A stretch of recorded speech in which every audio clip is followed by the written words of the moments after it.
आज आपका जो मैथ्स में चैप्टर्स है वो है आपका sequence and series, sequence and series chapters है।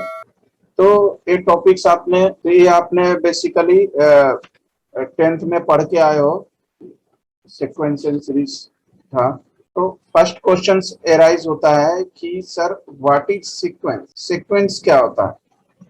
जैसा कि नाम है सीक्वेंस मतलब एक जैसा arrangement, that is called sequence. तो जैसे एक एग्जांपल से और समझ में आ जाएगा, जैसे 2 4 6 8 एक जैसा सीक्वेंस में सभी में दो का डिफरेंस है। 1 3 5 7 दीज आर द सीक्वेंस, है ना। इसमें भी दो का डिफरेंस है। तो एक रेगुलर वे में जब अरेंज करो तो दैट इज कॉल्ड, इसको क्या बोलते हैं, सीक्वेंस बोलते हैं। अब है सेकंड टर्म, इसमें मैंने आपको लिखा है कि सीरीज। सीरीज क्या होता है? तो सीरीज बेसिकली क्या होता है कि जैसे ये जो सीक्वेंस है इसको मैंने इस तरीके से लिख दिया, 2 + 4 + 8, मतलब जो सीक्वेंस था उसको मैंने ऐड कर दिया, 1 + 3 + 5 + 7 ऐसे। तो दीज आर कॉल्ड सीरीज। अब इसमें बेसिकली अपने को पढ़ना क्या क्या है, एपी, जीपी एंड एचपी। तो एपी को क्या बोलते हैं, arithmetic progression, arithmetic progression. GP हो गया आपका geometric progression, this is geometric progression. और एचपी हो गया आपका हार्मोनिक प्रोग्रेशन।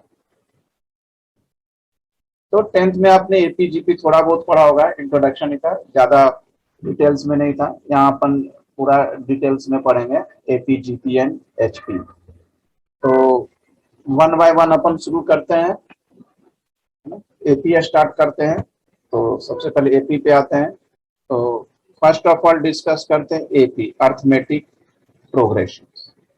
तो क्वेश्चन एराइज होगा कि एपी होता क्या है। जैसे देखो, a plus b, a plus 2d, a plus 3d, एच on, a plus n-1d are in AP, AP में। तो अब है कि कोई क्वेश्चंस अगर लिख दिया कि एपी में है तब तो कोई दिक्कत ही नहीं है, आप एपी का फॉर्मूला लगा के बना दो। अब आप कभी चेक करना रहे कि एपी में है कि नहीं है तो कैसे करोगे। यहाँ ए जो है, ए क्या है आपका, ए को बोलेंगे फर्स्ट टर्म, और इसमें जो डी यूज किया है, डी को आप बोलोगे कॉमन डिफरेंस। और दिस इज द, ये तो फर्स्ट टर्म हो गया, ये हो जाएगा आपका second term, this is the third term, this is the fourth term. इस तरह से ये टर्म्स। अब अगर आप एपी चेक करना है कि दैट इज द एपी में होगा या नहीं होगा, कैसे करोगे। तो बेसिकली आप कैसे करोगे, सेकंड में से फर्स्ट टर्म को माइनस कर दो, this is a plus d minus a, a से ए गया, ए क्या आ गया, डी आ गया। फिर थर्ड में से सेकंड को माइनस कर दो, ए प्लस 2d, अब माइनस सेकंड टर्म, माइनस ए माइनस डी, ए से ए गया, 2d में से डी गया, डी। तो यहाँ आपको क्या देखने को मिल रहा है कि जो सेकंड माइनस फर्स्ट टर्म करने से आया है वही आपको थर्ड माइनस सेकंड टर्म से करने से आया, मतलब का दोनों का डिफरेंस क्या आ रहा है, आपका सेम आ रहा है। तो जब दोनों का डिफरेंस सेम हो गया तो दैट इज कॉल्ड एपी, इसी को अपन बोलेंगे एपी। तो एक फर्स्ट टर्म लिखा है, second term, third term, fourth term. तो ये लास्ट वाला जो हो गया, दिस इज nth टर्म, इसको क्या बोलेंगे, nth टर्म, nth टर्म। या इसको अपन ए एन भी बोल सकते हैं, या इसको अपन टी एन भी बोल सकते हैं। इसका फॉर्मूला क्या हो गया, ए प्लस n-1d। तो तीनों नोटेशन मैंने इसलिए लिख दिया कि कुछ बुक्स में आपको टीएन से रिप्रेजेंट करते हैं, कुछ बुक्स में एन से रिप्रेजेंट करते हैं, और कुछ में सिंपल क्या लिख देते हैं, nth टर्म लिख देते हैं। तो इससे काम चल जाता है। तो पहले तो इस पे बेस्ड कुछ क्वेश्चन देख लेते हैं nth टर्म वाले पे, फिर आगे के कंसेप्ट्स देखते हैं। तो क्वेश्चंस, फर्स्ट क्वेश्चन है, if nth term of a sequence is 2n² plus 1, find the sequence. Is this sequence in AP, आपको सीक्वेंस फाइंड आउट करना है। तो nth टर्म दे रखा है, दिस इज nth टर्म दे रखा है 2n स्क्वायर प्लस 1। तब तो क्या फाइंड आउट करना है, सीक्वेंस फाइंड आउट करना। अब बताना है कि ये सीक्वेंस AP में होगा कि नहीं। सिंपल है, n की प्लेस पे पहले 1 रख दो तो क्या हो जाएगा 2, 1 square plus 1, this is 2 plus 1 3 आ गया। सेकंड टर्म n की जगह पर 2 रख दो, 2, 2 का स्क्वायर प्लस 1 तो कितना हो जाएगा, दिस इज 8 प्लस 1 9। एक और टर्म निकाल लेते हैं A3, n की जगह पर 3 रख दिया, दिस इज 12, 18 प्लस 1 ये क्या हो गया 19 हो गया। तो आपका सीक्वेंस निकल गया 3, 9, 19 at so on are sequence. अब क्या बताना है कि ये सीक्वेंस AP में होगा या नहीं में होगा कि नहीं होगा। तो सिंपल तरीका है, A2 माइनस A1 निकालने पहले, तो 9 माइनस 3 कितना हो जाएगा 6, और A3 माइनस A2 19 माइनस 9 ये क्या आ गया 10। तो दोनों इक्वल नहीं है, A2 minus A1 is not equal to A3 minus A2। तो this are the not AP, ये AP में नहीं होगा क्योंकि कॉमन डिफरेंस अलग अलग है। आया समझ में है? Yes sir. Yes sir. है ना, सिंपल क्वेश्चन था ये। How many terms are there in the AP, this is 20, 25, 30 at so on 100। देखो कैसे सॉल्व करते हैं। तो इसमें बेसिकली अपने को क्या निकालना है, how many terms are there in, number of term निकालना है, मतलब n निकालना है। ये क्या दे रखा है, AP में दे रखा है। तो फर्स्ट टर्म तो हो गया 20, कॉमन डिफरेंस निकाल लो, सेकंड माइनस फर्स्ट, 25 माइनस 20 ते हो गया 5, और nth टर्म लास्ट वाला जो है उसको क्या बोलते हैं nth टर्म। ये क्या दे रखा है 100। लगा दो फॉर्मूला nth टर्म का, a plus n minus 1 d। इसको सॉल्व, वैल्यू रखो, सॉल्व करके बताओ n क्या आ रहा है। सर 27 आ रहा है। n क्या है आपका 100, a है आपका 20, n माइनस 1 और d है आपका 5। 20 को तो इधर भेज दो, तो 100 में से 20 गया 80, n माइनस 1 5। अब 5 को अब नीचे भेज दो, 80 अपॉन 5, n माइनस 1। तो ये क्या हो जाएगा आपका 16। तो n इक्वल टू 1 इधर आ जाएगा, तो answer should be 70। Find the 10th term of the 10, 5, 0 minus 5 minus 10। इसमें 10th टर्म निकालना है। देखो कैसे सॉल्व करते हैं। 10th टर्म मतलब a 10 निकालना है। 10th टर्म है मतलब n इक्वल टू 10 हो गया। ये तो फर्स्ट टर्म हो गया, a इक्वल टू 10, और कॉमन डिफरेंस सिंपल है, second minus first, 5 minus 10, this is minus 5। अब लगा दो फॉर्मूला nth टर्म का, क्या होता है a plus n minus 1 d। अपने को क्या निकालना है, a 10 a, और n की वैल्यू क्या 10 है, तो ये क्या आ जाएगा आपका 90। आप डायरेक्ट सेकंड वाला भी लिख सकते हैं, अगर आपको अच्छा फर्स्ट फॉर्मूले लिखने की जरूरत नहीं है, डायरेक्ट सेकंड से भी काम चल जाएगा। a 10,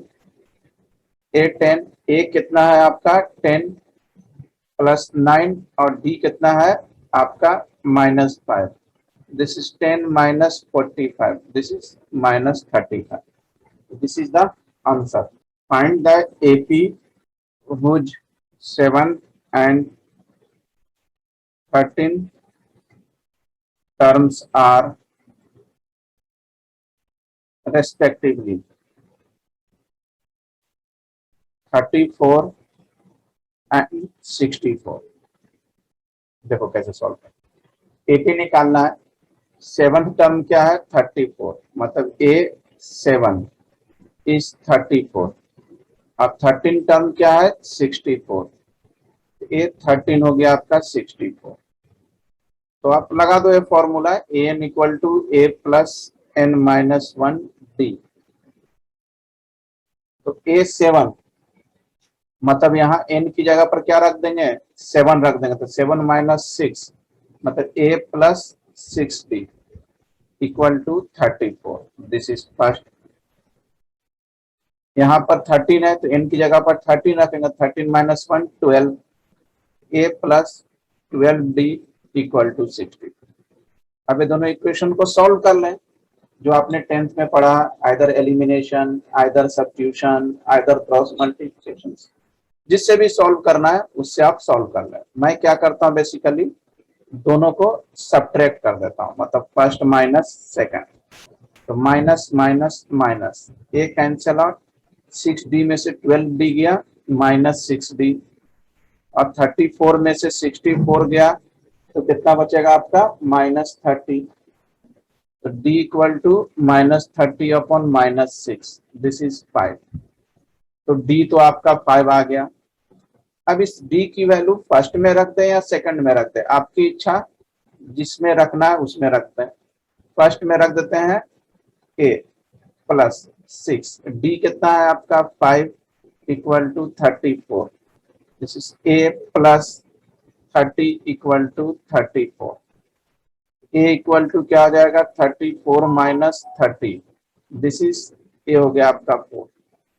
तो इस तरह के क्वेश्चन को बेसिकली इस तरीके से ही सॉल्व करेंगे। तो आपके पास क्या आ गया d आ गया, a आ गया। क्या फाइंड आउट करना है AP, तो AP का सीरीज आपको मालूम है क्या बनता है a plus b a plus 2d at are in AP। यहाँ वैल्यू रख दें, a कितना आया था 4, a 4, d कितना आया था 5, 4 प्लस 5, a कितना है 4, d कितना है 5, 2 इंटू 5 एट तो 4, ये कितना हो गया आपका 9 और ये हो गया आपका 14 इन AP। इस तरीके से अपन क्वेश्चंस को ये सॉल्व करेंगे। Next question is 55 a term of the sequence 1 3 5 7 as shown, if yes find which term, question क्या कर रहा है is 55 term of the sequence में टोटल कितने टर्म है 55 टर्म्स है, मतलब कि क्या हो गया ए एन टर्म दे रखा है 55।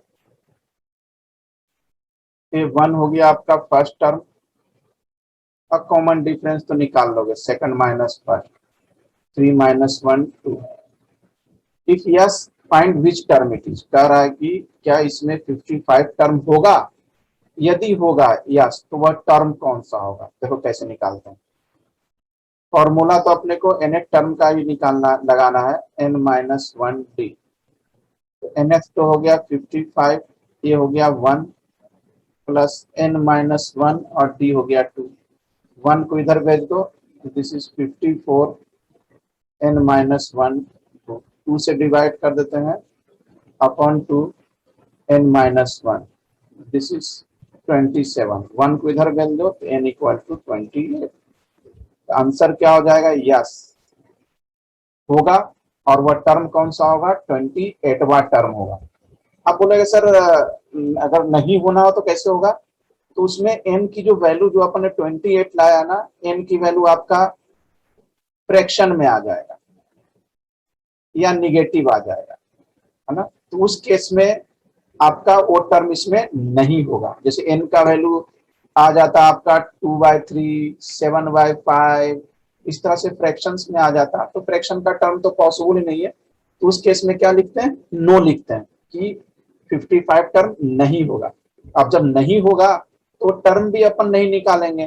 Find the first negative term of the sequence 2000 1995 1990 and 1985।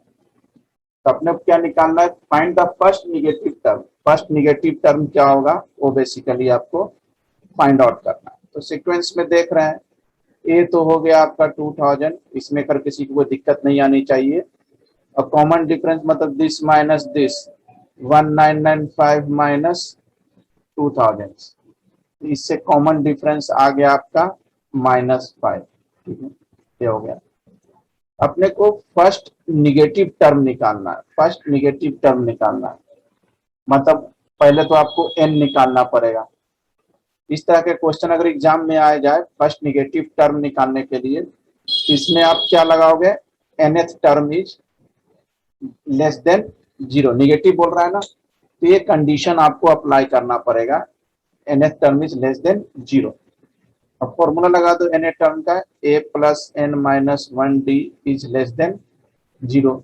तो ये तो हो गया आपका 2000, n माइनस 1, d क्या है -5 is less than 0।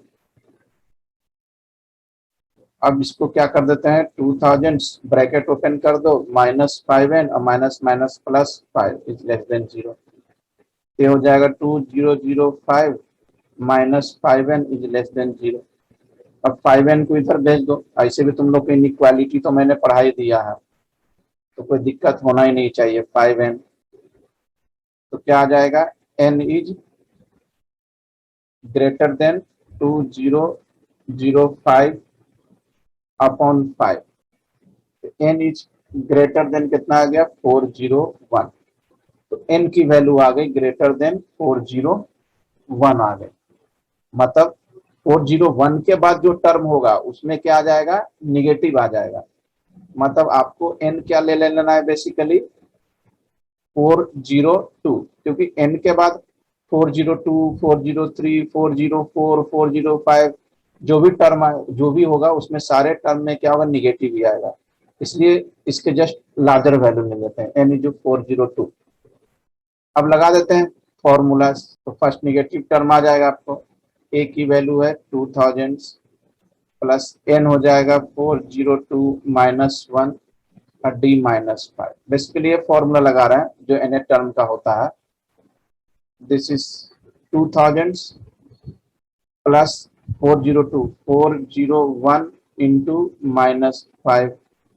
This is 2000 minus से क्या आ गया, -5 आ गया। मतलब अपना निगेटिव टर्म कौन सा होगा, बेसिकली फर्स्ट निगेटिव टर्म 5 -5। उसके बाद ठीक है आगे बढ़ते जाएगा। तो फर्स्ट निगेटिव टर्म -5 हुआ। इसमें बेसिकली जो आर डी शर्मा से बनाएंगे तो 19.1 एक्सरसाइज 19.1 कंप्लीट कर लेना। 19.1 बन जाएगा, फिर 19.2 भी बन जाएगा। हाँ 19. तो आपको आर डी शर्मा से 19.1 बना के रखना, 19.2 बनाना है। और भी एक दो क्वेश्चन मैं इसके करवा देता हूँ। क्वेश्चन है find the 12th term from the end of the arithmetic progress 3, 5, 7, 9, 201। अब इसमें अपने को 12 टर्म कहां से निकालना है, एंड से निकालना है। यही इसमें ट्रिक है, एंड से निकालना है। तो फर्स्ट टर्म तो आपका हो गया 3, कोई दिक्कत नहीं है। nth टर्म भी हो गया आपका 201। और कॉमन डिफरेंस जो होगा वो उल्टा लिखेंगे। पहले क्या लिखते थे 5 -3, अब क्या लिखेंगे 3 -5। एंड कर रहे हैं ना, दिस इज -2। अब जब निकाल के बताओ। और n तो क्या है आपका 12 है। चाहे इसमें काम करो, सब चीज उल्टा ले लो। अपने को एंड से निकालना है ना, तो a भी आप क्या ले लो 201 और nth टर्म लास्ट वाला ले लेते हैं 3। तब nth टर्म हो जाएगा a plus n minus 1d। Class and हो जाएगा तो सब फिर से ज्वाइन कर लेना। तो nth टर्म क्या हो जाएगा 3, a क्या है 201, n कितना है 12 तो 11 और ये हो जाएगा माइनस, अपने क्या फाइंड द 12th टर्म निकालना है, A12, A2 और n की जगह पर रख दिया कितना 12 माइनस 1 11 D माइनस 2, तो 201 माइनस 22। अब 201 में से 22 माइनस कर दो, दिस इज 9 और ये हो जाएगा आपका 179। This is the final answer. तो इस तरीके से आप इसको बना लें। तो लगभग nth टर्म के जितने भी वेराइटीज होते हैं वो मैंने आपको सारे वेराइटीज आपको करवा दिए हैं। तो ये दोनों एक्सरसाइज अच्छे से करना, 19.1 और 19.2। इसके कल के क्लास में और भी आगे के कंसेप्ट अपन देखेंगे।